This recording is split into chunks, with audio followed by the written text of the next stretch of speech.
It's a massive priority for me to work with the Pacific community. Unfortunately, to this point, the only way that they've been represented in Australian media, but also kind of at large, has been through the lens of sport, box packers, fruit pickers, security guards, and The Rock. Hi, I'm Vanilla Tupu. I am a filmmaker based on Gadigal and Wongal country in Sydney, Eora. I have been directing, writing and producing for the past 6 or so years, doing the thing. With the ONEFOUR documentary that's just released, it went to #2 most viewed in Australia within the first 38 hours. And I really think that just speaks to the strength of telling Australian stories, but telling stories that haven't necessarily had the platform to be told before. So it's just massive props to the community from Western Sydney, to the Pacific community, who have these incredible breadth and width of stories to be told. And obviously there's a market for it too. For me, it's just a challenge to streamers and broadcasters to just take a punt. Because we were just, we'd never made a feature film on this capacity and scale before. And a lot of us just kind of worked it out as we went along. But thank goodness they took the chance in that, because the proof is in the pudding. It's done incredibly well.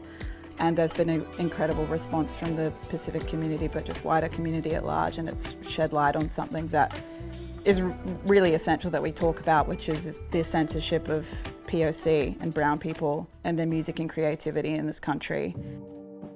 Gabe and I met on the beautiful world of social media because we were both working in film and kind of coming up at the same time, maybe around 4 years ago. He reached out to me for a ONEFOUR shoot, music video shoot that he was doing. That was my first foray into working with Gabe and working with Entropico and working with the boys from ONEFOUR as well. And then I got the call from Entropico and she said, hey, we're looking for someone for the front desk. And I was freelancing at the time. They were like, oh, you're probably overqualified for the job, but do you have any recommendations? I'm like, no, I'm coming through.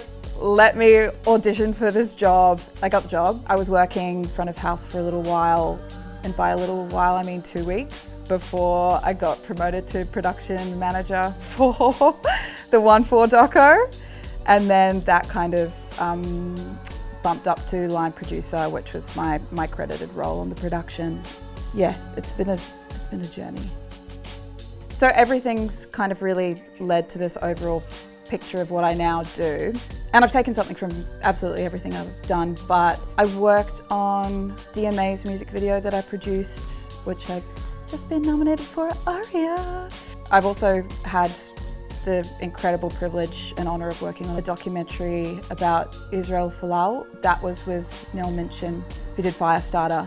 And the really cool thing about that was that there was a Pacific advisory team. What we got to do as part of that team was make sure that it was culturally safe, because obviously it's really red hot content and topics, and very, very difficult for a lot of Pacifica, but also queer community, of which I'm both part of. So it was a real privilege to make sure that we were able to kind of tell that story in a way that was as safe as humanly possible and as caring and sensitive as humanly possible.